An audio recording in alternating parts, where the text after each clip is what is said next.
Okay. I'd like to wish him to the flag of the United States of America and to the republic which stands one nation without it, making us all with liberty and justice. Roll call. Councilor Smalley. Here. Councilor Hamilton. Council President Rutherford. Here. Councilor Woods.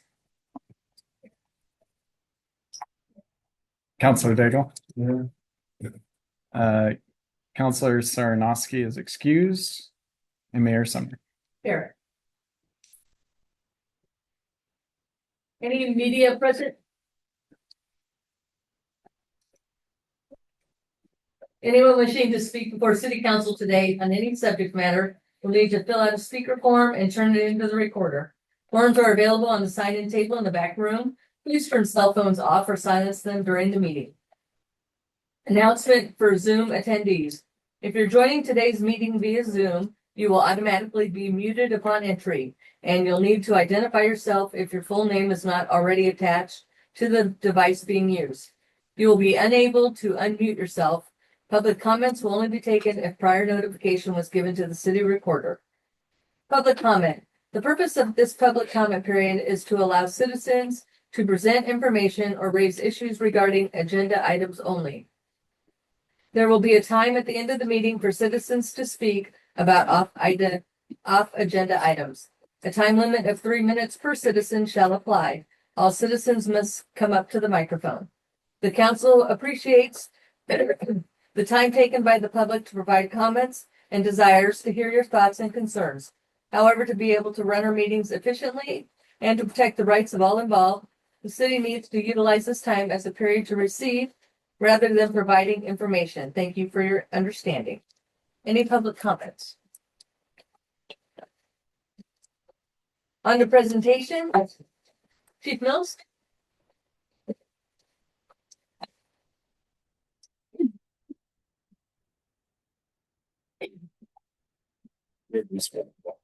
Mayor, Council, Chief Mills, OLCC. Thank you for letting me have a few minutes to introduce our Office of the Year for 2025 this year. This past Friday, the Optimist Club held their annual Respect for Law Enforcement banquet, celebrating 5 decades of honoring and supporting those who serve. It was a fitting setting to recognize an officer whose career reflects the same long-standing commitment to service. Today in front of council is my honor to recognize and congratulate Sergeant Jake McGarvey.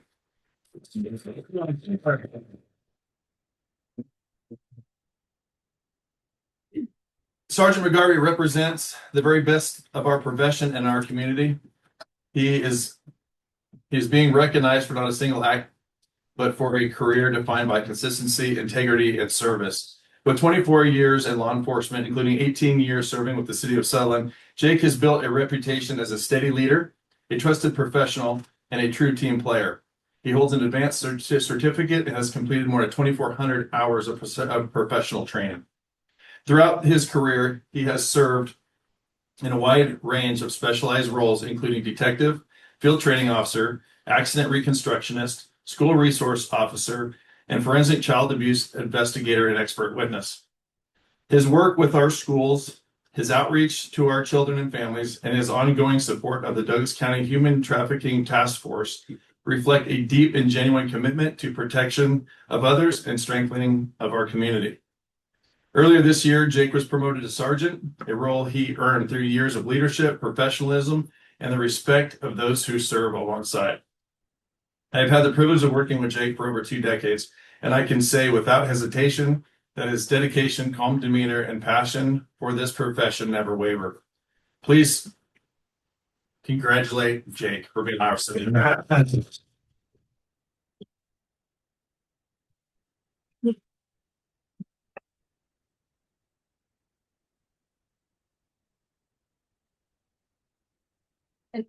Of the year, outstanding accomplishment, professionalism, leadership, teamwork, and dedication that you give to your profession. On behalf of the City Council, Sutherlin Police Department, City of Sutherlin, and the citizens of Sutherlin and Oakland, we honor and thank you. Congratulations, Sergeant McGarvey, for an outstanding job.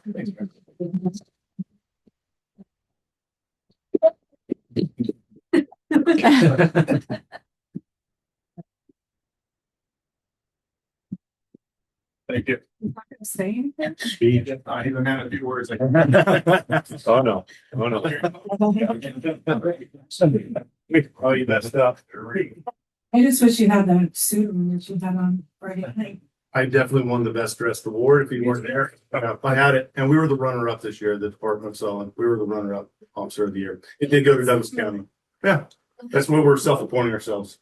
No, I do want to say thank you. I have been here for 18 years. I've lived here for 20. My kids went to school here. I've known a lot of people in this town for a very long time. So not only has it been an honor being a member of the community, but it's been an even bigger honor being part of the department. So thank you guys very much. Thank you.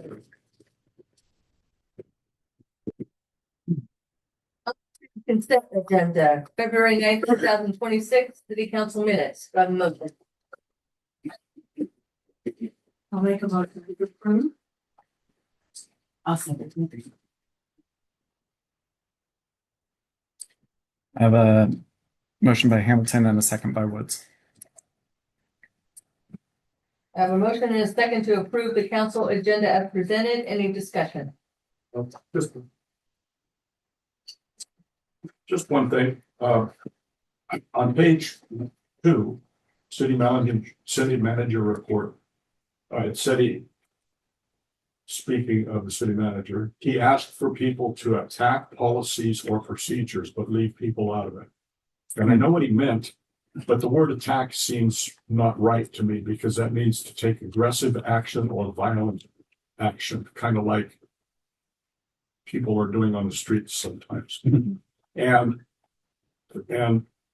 you know, other words could be used there, I think, like disagree or dispute or object or oppose or take issue with. I just don't like the word attack.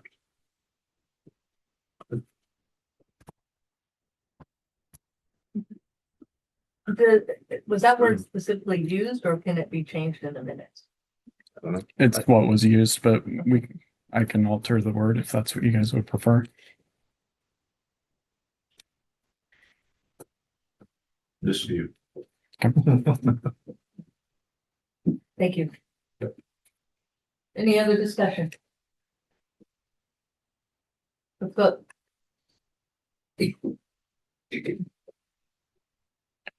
Councilor Smalley. Aye. Councilor Hamilton. Aye. Council President Whitaker. Aye. Councilor Woods. Councilor Daigle. Aye. Mayor Sumner. Aye. Motion carries. On the council business, contract award phase 2 of seismic rehabilitation of Sutherlin Police Department. Staff report. Mayor, Council, Christie Gilbert, Community Development. So this is similar to the phase 1 of the police department as well as the fire department, the CMGC. We went out for proposals. We received 6 proposals this time. There's a lot of qualified people out there. However, we did go through and score them through that scoring process. S&B came out on top. And so we're asking that you award that master contract to S&B James Construction. And this is for, again, the master, so the dollar value is small. Will come back with the construction value at a later date. Do I have a motion? I move that we approve the contract award for phase 2 seismic rehabilitation of the police station as presented. I have a motion and a second. I have a motion by Councilor President Whitaker and a second by Hamilton.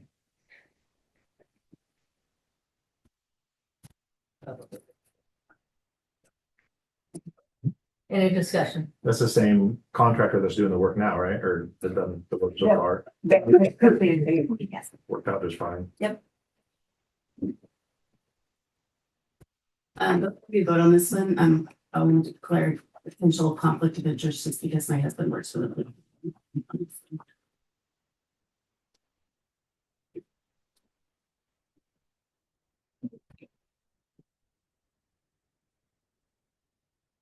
Any other discussion?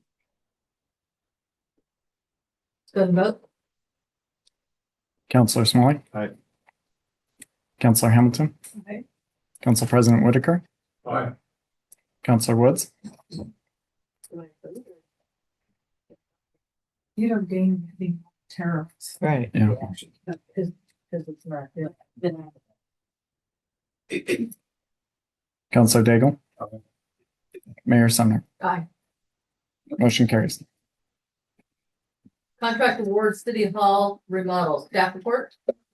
Mayor, Council, Community Development. So we went out to bid, for the City Hall remodel. This is on the west side of the building and received 6 bids. The pre-bid, we actually had a dozen contractors, a total of 30, with subcontractors that actually walked through the project. So, the low bid of the contractors that actually did submit was $435,508.98. And so with that bid, we felt it was fair and reasonable, and we asked that you award the contract to C. Terrell and Son LLC. Do I have a motion? I'll make a motion to approve contract to D Terrell. Z. Z. Back Terrell. Zach Terrell, gotcha. Do I have a second? I'll second that. I have a motion by Smalley and a second by Whitaker. Okay, motion and a second to approve the contract award for the City Hall remodel as presented. Any discussion? You said that's for half of it or the whole building? So we're in the one, we have occupancy on the side, obviously we're in now. So pretty much the hallway to the entire other side of the building, where all the offices and the front lobby will eventually be. The bigger portion. I have a question about when we bought that building, it seems to me like whatever our purchase price was, we added like about $500,000 for remodel. Is that correct? Right. So did we use that? So we have used 200,000 of that in the things that we've been doing. And so there's 300,000 of that that's sitting over in urban renewal that is going against this. This part of what is funding this. Is that where it came from? Was that urban renewal? The loan went to urban renewal for that building.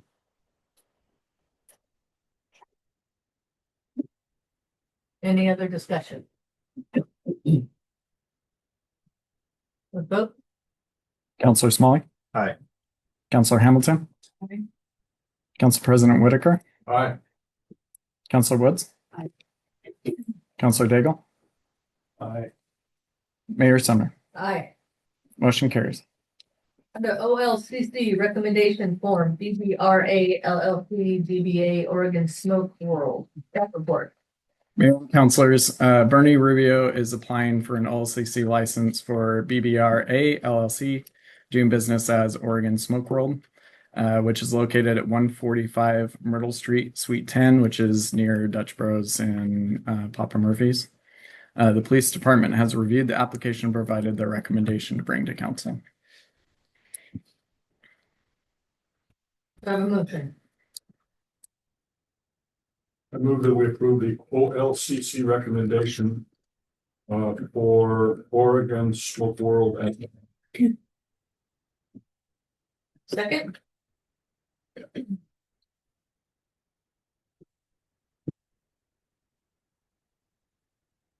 I'll second. I have a motion by Whitaker and a second by Smalley.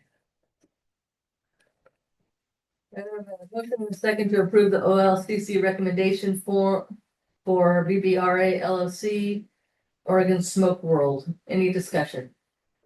What is it, like a purple parrot or something? Or? I believe right now they sell like tobacco stuff, and then they're looking to sell alcohol as well. Offsite. That's offset, right? Yeah, offsite. Like beer. Mhm. Any other discussion? Let's vote. Counselor Smalley. Aye. Counselor Hamilton.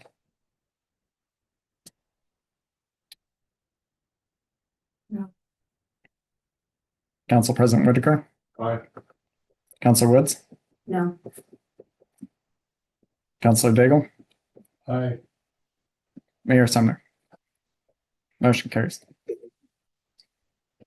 Under initiative petition, staff report. Mayor and councilors, after last month's meeting, Kurt was tasked to meet with the chief petitioners to gauge their interest in discussing potential countermeasure that they felt they could support. They declared that they did not have any interest in those discussions. Due to that, I'm requesting that you choose one of the options that were presented at the last meeting. Those options, to refresh your memory, are to adopt the initiative, to reject the initiative and adopt resolution 2026.05 as presented, or to reject the initiative and refer a competing measure. Do I have a motion?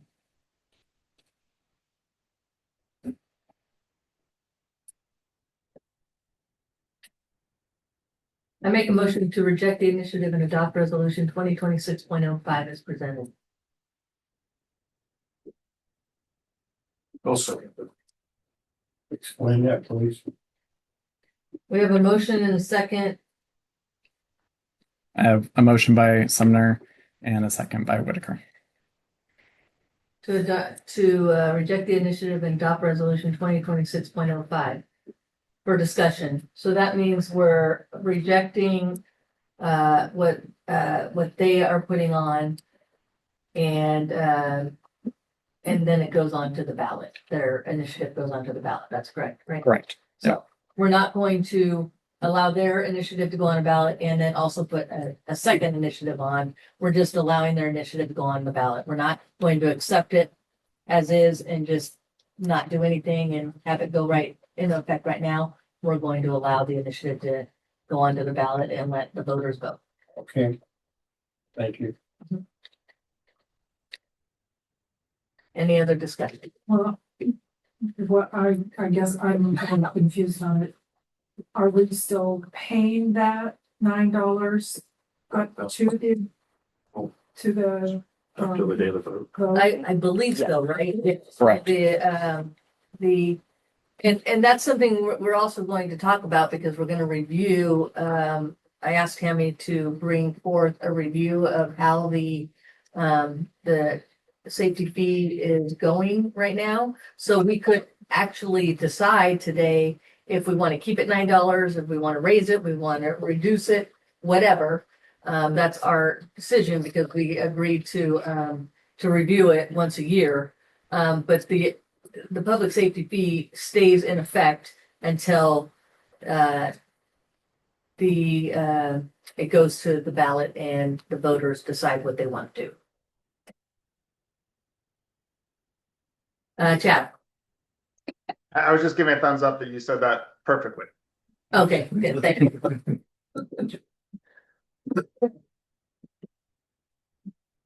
Any other discussion?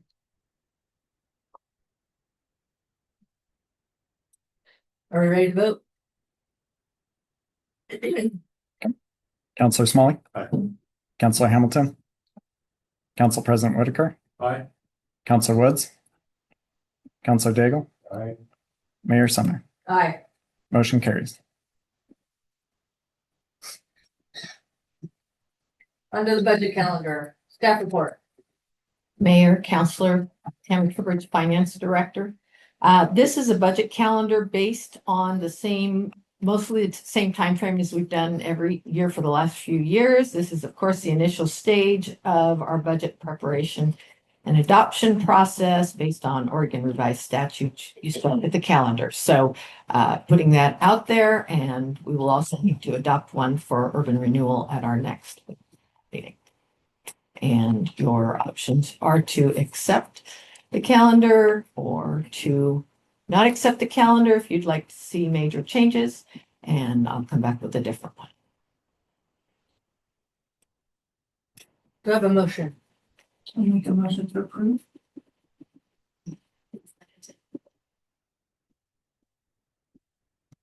I have a motion by Hamilton and a second by Woods. I have a motion and a second to approve the budget calendar as presented. Any discussion? Is the urban renewal one to be the same dates? Yes. Let's vote. Councilor Smalley. Aye. Counselor Hamilton. Council President Whitaker. Aye. Counselor Woods. Counselor Daigle. Aye. Mayor Summer. Aye. Motion carries. Under reports, evaluation of the public safety fee. Mayor, councilors, I've put together a PowerPoint presentation that the folks are going to put up on the screen. And I'm hoping I give you enough historical information and points that are relative to other people. I have presented this to city manager and city recorder and took some input and did some refining on it. Because after having my head in it for many years, it's going to be interesting if I can make this understandable, but I'm certainly going to try. So we'll go with that. We're going to start on the police reserve. So we have reserve funds for both police and fire, and those funds where the equipment and vehicles are financed out of.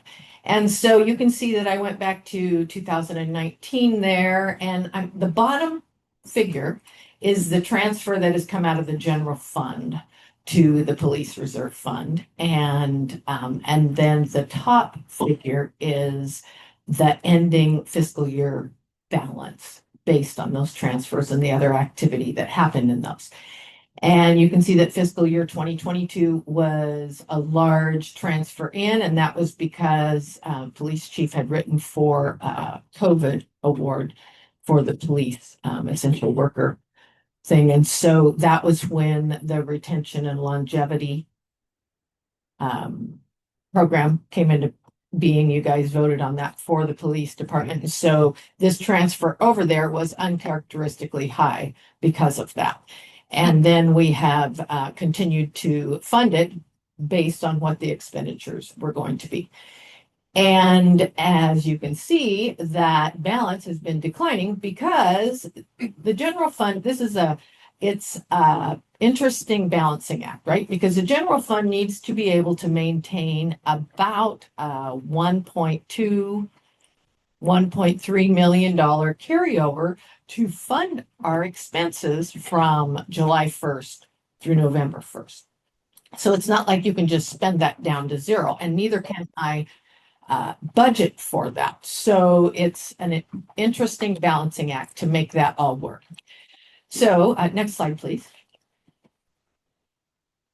Here is the kind of budget projected year-end thing that I'm managing as we go through the year. This was through the end of January. And so you have, for the police reserve, you have the current year budget. You had what the actual numbers were compared to that through January, and then what I project as the year-end balance, okay? So you can see the public safety fee distribution for police coming in at 170,000 through January. And I project that, given that this will go on until the first week of May because of the ballot, and we're not sure beyond that point, that's going to be $242,000 coming in over here. And the transfer from the general fund, I budgeted for 100,000 because I did not know the public safety fee wasn't implemented before the time that we did the budget, right? But I am lowering that transfer, projecting it to only be 50 because it helps maintain a fund balance for the end of this year. And then you can see that the $178,000 has been spent year to date in equipment. And if you look over to the green shaded part on the right side there, our current expenditures are the taser subscription, the body camera subscription, the new radio purchase, which is much less than what was initially projected. We were concerned it was going to be over $200,000, and Chief Mills was able to find something much more reasonable than that. And then cameras for the new police department, which we have a security grant that CIS will reimburse part of that. So that is the current state of where those expenditures are right now. And given this picture, this shot of time, and the projections that I know that there will be a longevity expense and then there'll be a couple other expenses before the end of the year. I'm projecting that the ending fund balance in this fund will be $384,000. And you can see that all the way over on the right-hand side, that projected year end. Next slide, please. So here is 10 years worth of planned expenditures for the police reserve fund. And vehicles and equipment, these are some assumptions that are taken into account here. Vehicles and equipment with an initial cost of $5,000 or more are always scheduled in here. Patrol cars are scheduled for replacement after 100,000 miles and include all equipment setup. And there is an annual increase assumed for inflation of approximately what we can hope that the CPI remains, which has been right at about between 2.5 and 3. So we kind of average that out and do a projected increase. So you can see there's going to be the additional expense probably in this year is going to be the in-car cameras by Axon. That subscription service will still be paid this year. And then you can see those things scheduled out. So the top row is 26, 27, 28, 29, and 30. That's the fiscal year end. And then the next 5 years are right below that. And it shows the total of the expenditures that we project to go out for each one of those categories over the next 10 years. Next slide, please. So I did a scenario one that if the current fee, because the big concern was sustainability. We see expenses going on.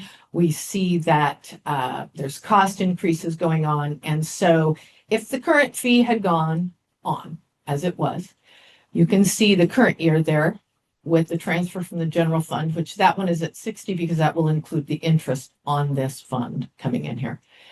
And the inflow from the public safety fee, which was the $242,000, and then the expenditures from the chart that we just looked at would leave that ending fund balance of $384,000. And then I've got a couple assumptions going on here because if we let that, if that had been allowed to continue and the police had gotten the 2/3 again for year ending 2027, that would have been $288,000 coming in. And we would not have had to transfer any funds from the general fund, which would have allowed us to maintain a strong fund balance over there. And then I transferred down the expenditures projected out across the years. And you can see in 2028, I made the assumption because when we get to fire, you will see that they, at that point, would need 2/3 of that fee. So assuming that we would have reworked the fee to put 2/3 over into fire because of some large expenditures that they have on their projection, and it would have maintained for the next 3 years. And then in 2031, you guys could have reduced that fee to $6, had the split be 50-50, and that would have maintained a strong fund balance over here to carry forward and be able to have emergency situation funds if we were to lose a car, in some weird thing. Whatever would need it, a new upgrade to radios that who knows, the county, we're kind of at the whip end of the county on that. But so I just did a scenario one to show that that would have provided good sustainability in this fund. Next slide, please. So then I also tried some other things. So I thought, well, scenario two, let's say we don't have a fee for next fiscal year. No fee. And then let's say we go to the ballot and we get a $6 fee put in the following year from there. And it's split 50-50. And this fund, although not as strong, is still maintainable. And you can see that I'm still putting then $35,000 per year over from the general fund, because when we did that longevity and retention bonus, there was a certain commitment of what we would need to put over there from the general fund. And since this would not be as strongly funded with that scenario, I maintained that minimum level of transfer. So as you can see, that works for this fund. Next slide, please. And then scenario three is no new fee until 2030, 2031. And at that point, only a $6 fee, which at that point, because you're now behind the curve, isn't sustainable. So a not pretty projection. The orange, of course, is a negative fund balance in that fund. And so then therefore you would need to come up with some different strategies or reducing services in the public safety area. So time is important, as we all know that, even in your own investments. Time is one of the reasons you implemented it when you did. There was not a dire situation and you knew that it would help provide sustainability. So now we're going to go into fire.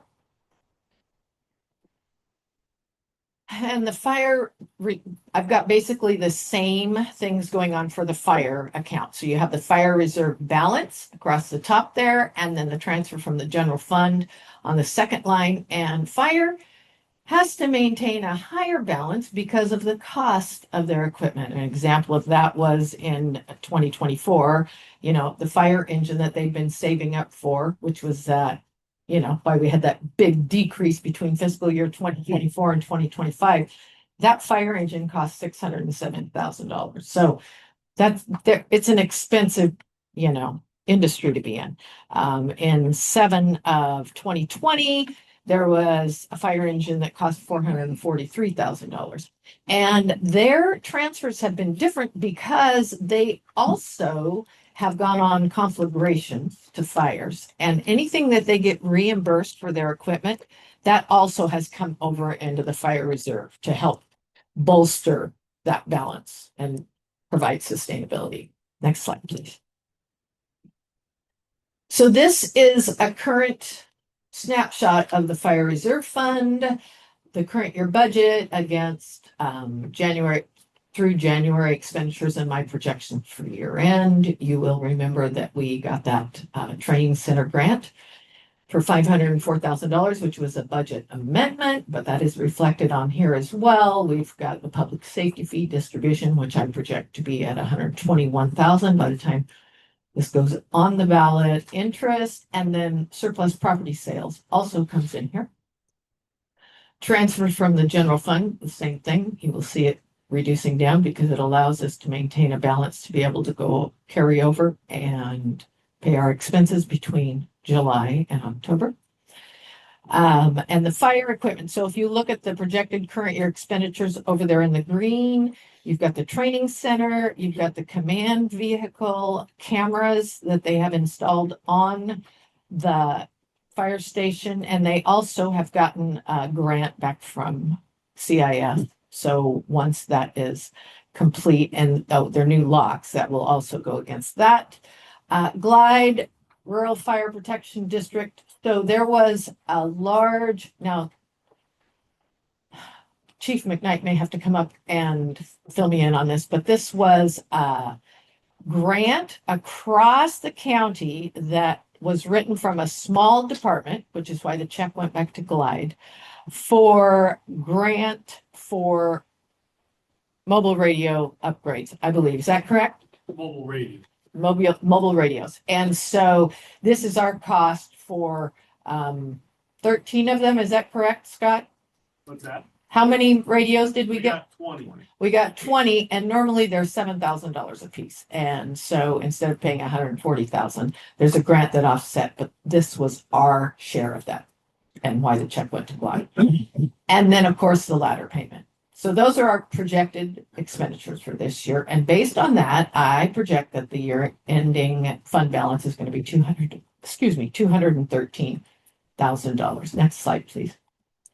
It's a little smaller. I'm sorry, they've got more going on over here, but I just want to go over that the vehicles and equipment with an initial cost of $5,000 or more are scheduled on this schedule.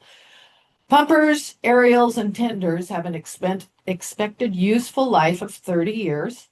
Brush rigs have an expected useful life of 15 years. Command vehicles will have an expected useful life of 10 years. Self-contained breathing apparatuses have an expected useful life of 15 years.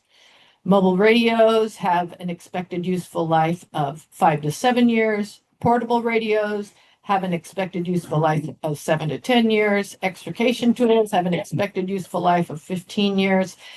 And an annual increase is assumed for inflation.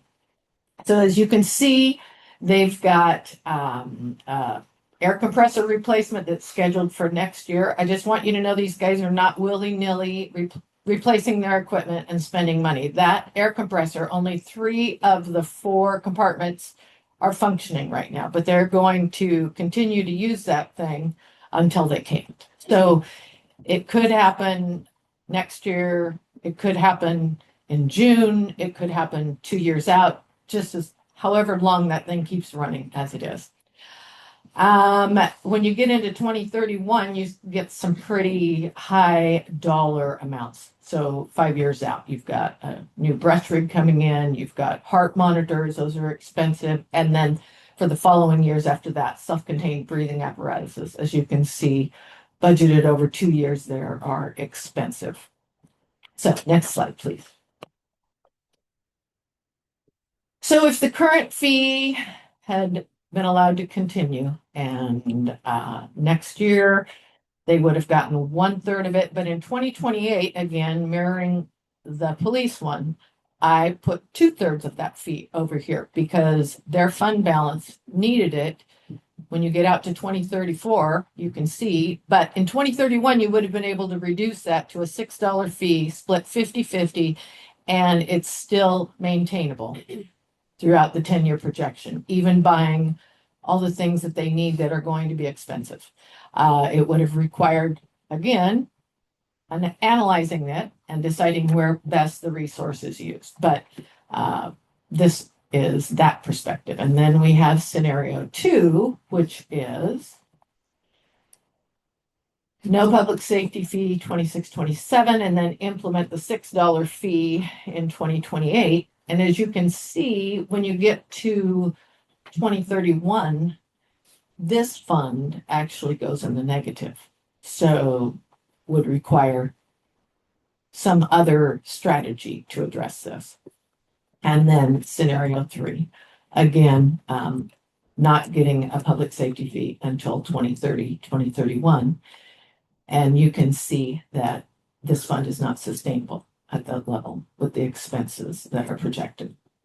So I just wanted to give you some examples of what that would look like and how the funds are impacted based on when you implement the fee and the amount that you implement it. So, questions? Thank you very much for doing that. Yeah, absolutely. No meters.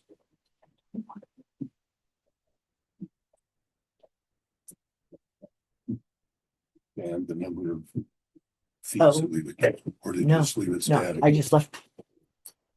So, As library director pointed out, that was a static level on the Number of the meters. number of meters that fee is charged on. I did not assume any increases. And we know that we are fortunately in a period of growth in our city. So that could change given a projection for increased meters. so at No this guarantees, point, though. I'm wondering if, I don't think we could do a vote because it's not on there as listed to whether or not we want to discuss adjusting or keeping the same. Oh, or if we want to talk about whether we want to put that on the March meeting. I think it would be challenging to make adjustments, and Chad, maybe you can speak on this too, with it going to the ballot. I think that would make it challenging. But Chad, do you have any other? Yeah, you can make adjustments. The law is still in effect until if the voters repeal it, then it won't be in effect. But as it's pending at the election, you can certainly make adjustments as necessary, and frankly should do so as part of the budgeting process coming up. You just voted on your budgeting calendar. And you should take into consideration, how the budget's going to look if the measure passes and you don't have a fee at all, or if it doesn't pass, what you would want that fee to be. And so that should all be part of that conversation as part of the budget process. If you feel that you want to do this separately and have a separate agenda item for that, you can certainly do so. But as you just suggested, Mayor, I would put that on a future agenda, not on today's meeting, because you didn't really provide notice to the public that you'd be doing more than just receiving a report on this today. Okay. Right. As I was listening to Tammy go through this, several times she mentioned $6 fee as opposed to the existing fee of $9. And when you were mentioning this is what would happen with the $6 fee, it looks like things still kind of balance out. Is that correct? Well, if it gets started soon enough, it could probably produce sustainability. But waiting 5 years to implement it would not work at all. Right. But according to your figures, a $6 fee would maintain sustainability through whatever the end date was that you showed. Mostly, I mean, I'd like in round figures, it would have probably the one that was perfectly sustainable was the current fee for 2 years and then reducing it to $6. Okay. And then both funds were well sustained. Okay.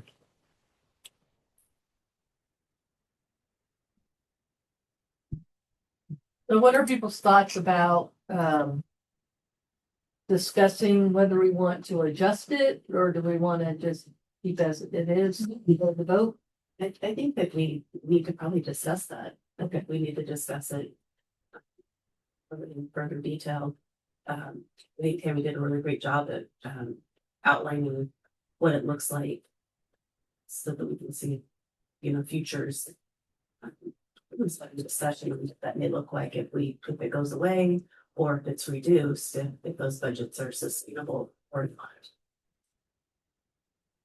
So, go ahead. Well, I was kind of curious about that. We have a lot of new building going on in the area, and that's got to increase our property tax revenue to a certain degree. What kind of effect does that have on this?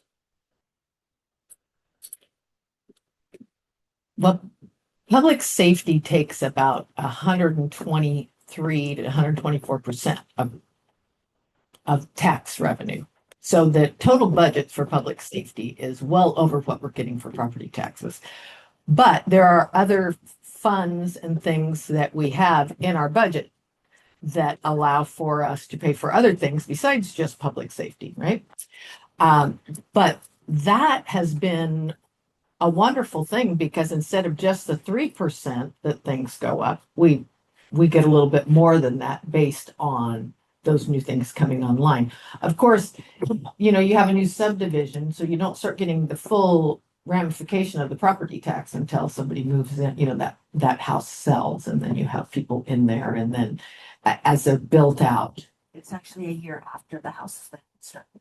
So essentially a year after the house has been constructed is when we start realizing an increase on our tax basis. So those things all help, but all costs continue to march forward.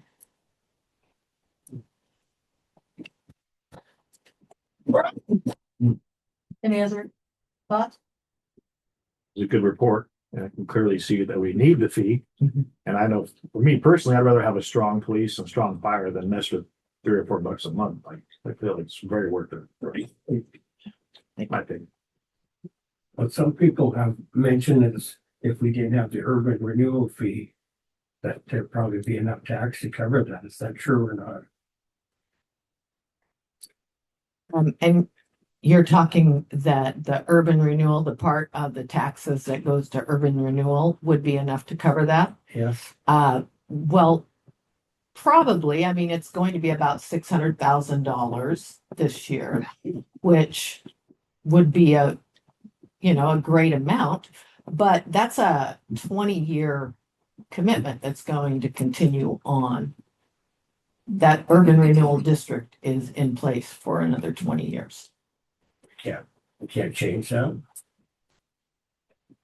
Chad, that's probably more a question for you than me. Yeah, can you repeat that? I'm sorry, it was like going in and out a little bit. It's hard to hear. So he had a question regarding the urban renewal district, wondering if, because he was wondering if that would make the difference in the public safety area and our budget, and it's $600,000 this year. So that is going to be, that would be enough to keep us sustained for a while, but it's another 20 years on the life of that district. And his question was, could they change that? Yeah, well, I think there's a couple of issues there. First is, technically the Urban Renewal Agency is a separate legal entity from the city. And so the urban renewal funds can only be used for purposes related to the Urban Renewal Agency and can't necessarily be used for general fund expenditures to support the city. So the money legally can't sort of supplement each other necessarily. There's certain things that we can do, but just generally paying for public safety services is not going to be something that we can use urban renewal money for in a general sense. And then to Tammy's specific question, there are ways to expand the length of an urban renewal agency and increase the indebtedness for a specific plan.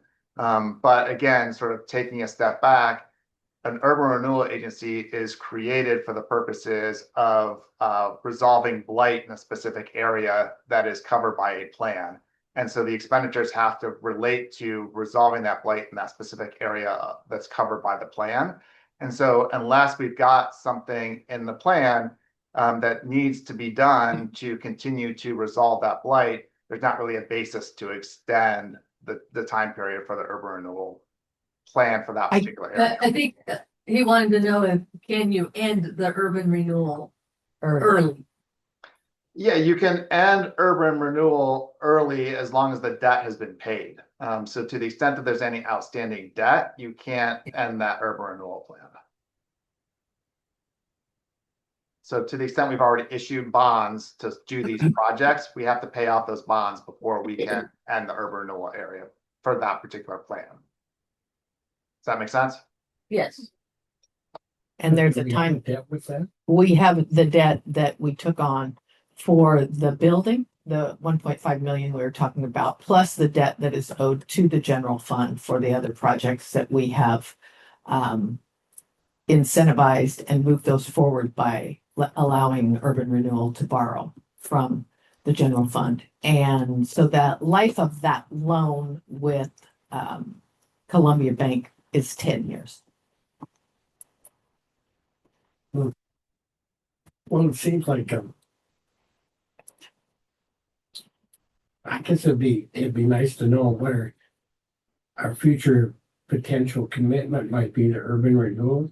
It seems like we've done a lot of good work in the downtown area with building remodels and so forth.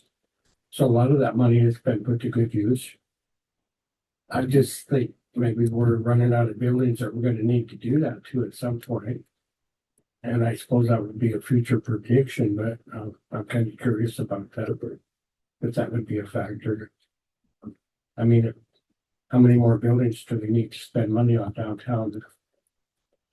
Well, remember that the urban renewal area is not just I downtown. know that. It extends bigger than that all the way over to exit 136, portions of that as well. So there's more area included in that than just the downtown. But nothing's been done in that area outside of downtown, is that correct?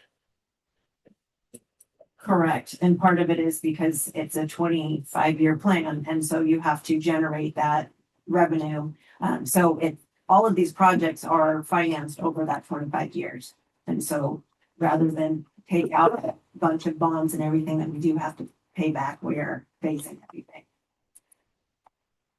So I guess the next question would be how much of the work has already been done that we have funds committed to, or is likely to be expended for that remodel or whatever. I'm sorry, I didn't understand. Is it? I'm not sure I understand. I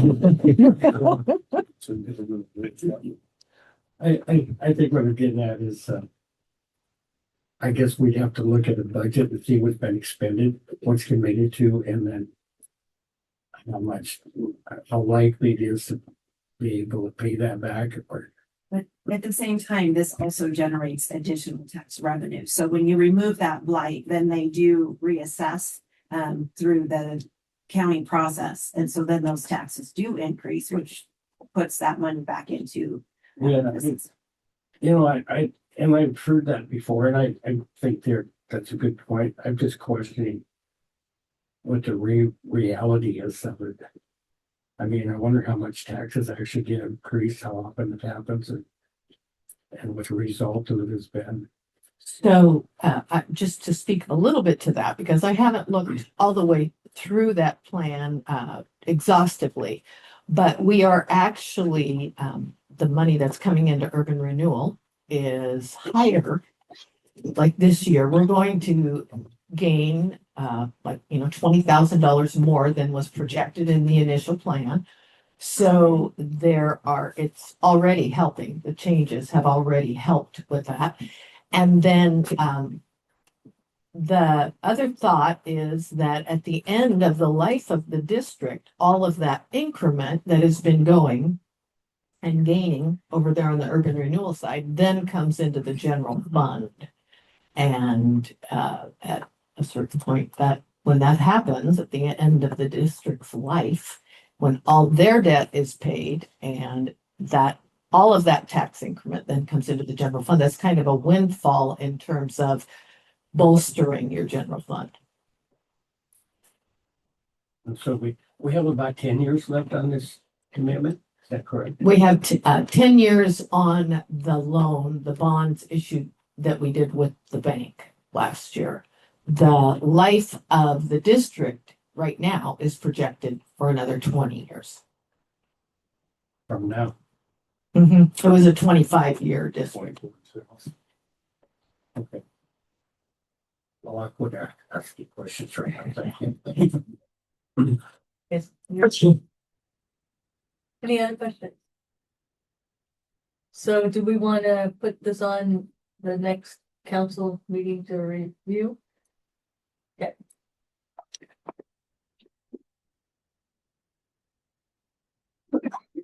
All right, on to city manager report. I have nothing. On to council comments. Remember, monthly meeting time is limited. Please ask questions to make statements that are likely to benefit the group. Individual comments and questions can be handled on a one-on-one basis, and they should be handled outside the meeting. Let's start with Councilor Smalley. I had something to piggyback on the city manager report. I'm sorry. That's okay. I'm going to defer to Aaron for my city manager report. Go ahead.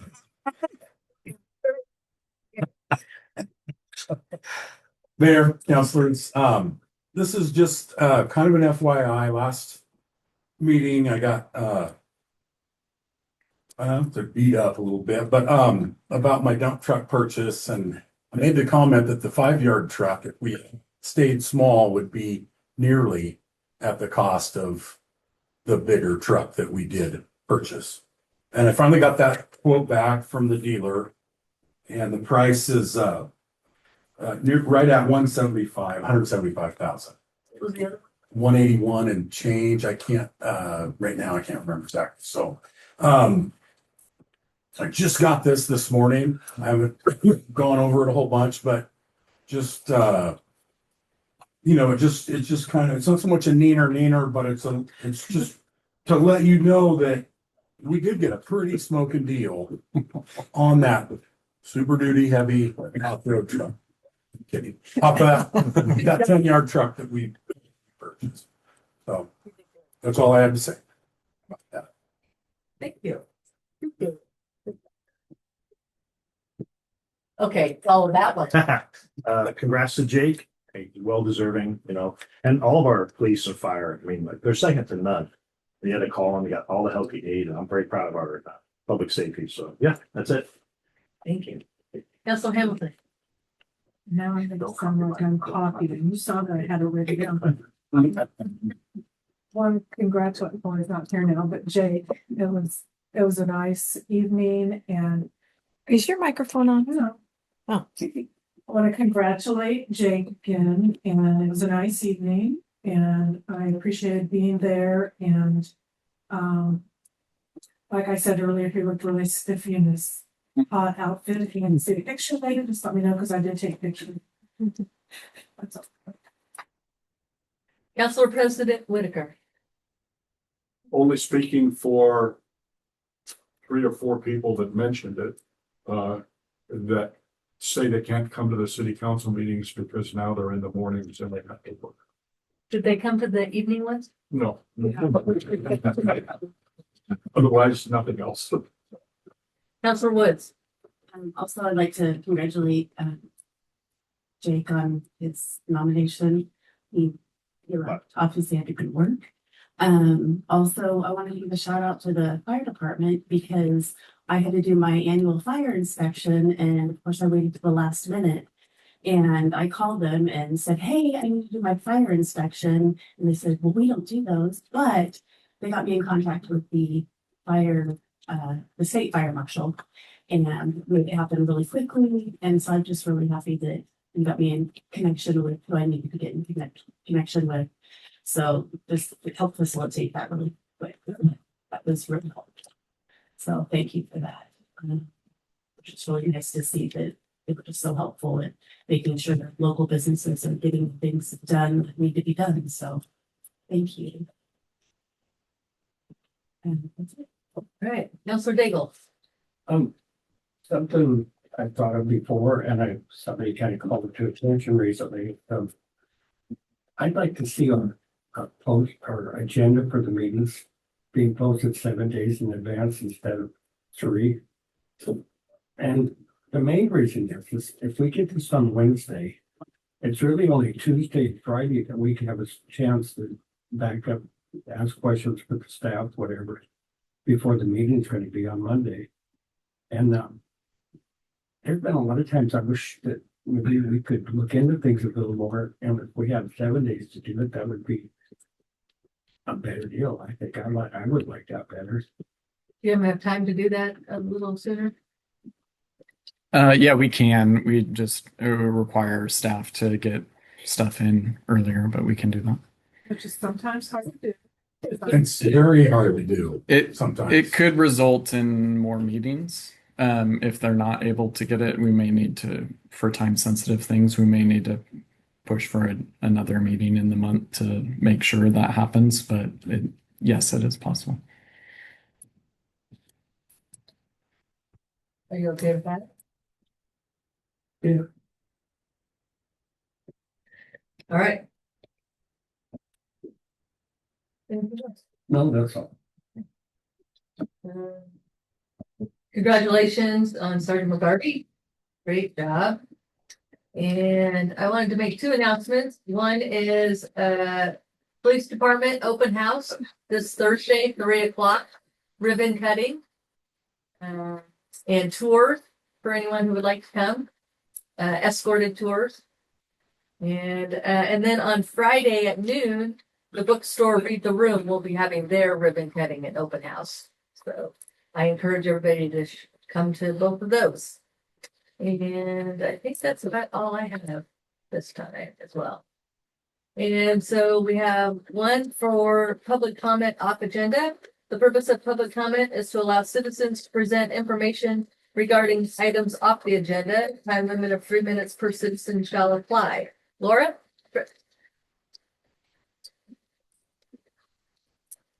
Hi, am I being signed? Yes, start already. Okay, I got a lot of information. So I'm gonna try to go fast, but not too fast.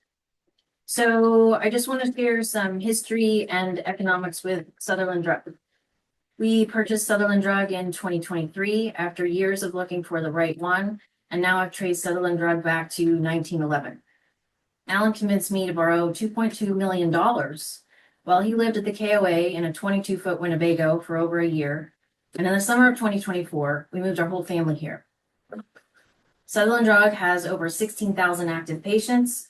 We process about 600 prescriptions on a typical Monday. We employ 15 people with full bennies.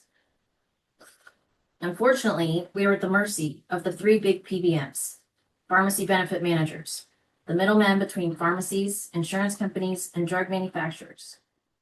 PBMs determine what insurers pay, what customers pay, and what pharmacies get reimbursed. PBMs are trying to put us out of business with monopoly practices, mail order, and patient steering. ESI, CVS, Optum control 80% of the population's medications, and they are listed in the top Fortune 500. Meanwhile, healthcare costs keep going up, and an independent pharmacy shuts down every day. We have subsidized the community more than $133,000 in negative reimbursements. We grossed $6.61 million in 2024, but we were not profitable. The current state of affairs. Sorry, I'm so nervous energy. In 2025, we've made big improvements by grossing $6.64 million, and we earned positive about $28,000. We changed suppliers in October in order to save $20,000 a month, and our margins are up 5%, but the transition has been very painful. Ordering times, delivery schedules were impacted. The old supplier held on to almost $200,000 and completely wrecked our cash flow. We have, let's see, in January, the maximum fair price policy was initiated. In the end, this will be a good program for us, but right now it means a slower reimbursement, about 60 days. We have wholesaler bills of over $200,000 every 2 weeks, and they're not lenient. Cash flow is super scary right now. I have to split and postpone payments in exchange for expensive fees. I'm very concerned about making payroll. We are trying to get a line of credit, but the banks keep declining us, and this is a fragile ecosystem. If I were on the city council, I would want to know. I'm urging the city to find a creative way to support us through this short-term cash flow crisis, because I believe that we are a staple in this community and we are going through a rough patch. That's it. Thank you. Any other? Is that something? I know. We need our pharmacy, that's for sure. We do need our burn. Hi, Chad, have you done something that? Just a question. Have you thought about selling other products? Not just the ones that you just said. No, I'm talking about other products. We just started a dry good area. Can you sit up here so it's on the microphone? Yes, we are coming up with a white label vitamin line. We also have a dry goods section in our store now. We're looking at carrying more like toys, and then also like a cleaning products, green kind of stuff. So yes, we are definitely investing in our front end. As you probably know, we have a Main Street grant, and so we want to we're going to start on the annex roof first, and then we want to improve the efficiency of the interior. So we can have 2 lines instead of 1. Our will call is kind of a mess. So we are working on improving the store workflow and other items to sell. Because it seems to be popular that alcohol sales and tobacco sales are very popular, and that may not be the things that you Yeah, I don't want to sell tobacco. I know you don't. However, and the things and the snacks that we're bringing in are all like healthy kind of snacks. We're not, we want to keep the community healthy. So, that's kind of the mindset that we're in. Mm-hmm. But yeah, I mean, I just want to kind of let you guys know that, like, to no fault of our own, just the way politics are, we're getting crushed. I mean, and we are so busy. It's probably confusing to you guys. Is it possible to borrow on the Grant Street loan or the Grant Street, whatever grant, Street. Main Street grant temporarily for that? Is that legal or I don't know? We just got Oh, okay. I didn't know. I'm throwing out ideas here. Do you have a solution? I mean, what would solve the problem? Like if, so the main thing with the line of credit right now, we can't get one because they want to collateralize my home. And the pharmacy is already in that position. So if we had some sort of collateral for a line of credit, or if we had a cosigner, or maybe, I mean, I don't know if the city could give us a low interest loan. I don't know the answer. I've been going to, I went to Ken Todd at the CCB Small Business. I been to Banner Bank, Cascade Credit Union, Oregon Pacific Bank. I'm trying to utilize all the arrows in my quiver. I hate to come here. I mean, this is really not good for my ego. It makes me feel very unsuccessful. But you know, just the way pharmacy is these days, it's a crazy business. Yeah. I don't know how you do this. And then let's chat if there's any kind of, if you have any suggestion. Why don't we do that after the meeting? Yeah, Yeah. get together afterwards. Yeah. And come up with some good ideas. All right. Thank you. Thank you. Any other public comments?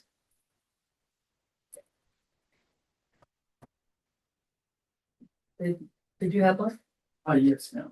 Oh, you have a sheet there? Oh, well, I came up. Sorry, my name is Bernie Rubio. I'm here from Salem, Oregon.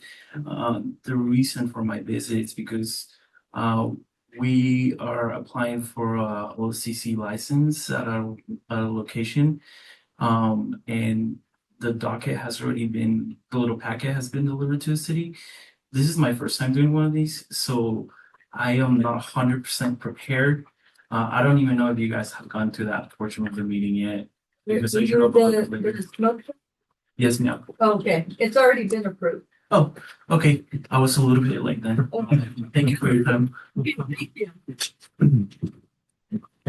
Okay, we need to adjourn.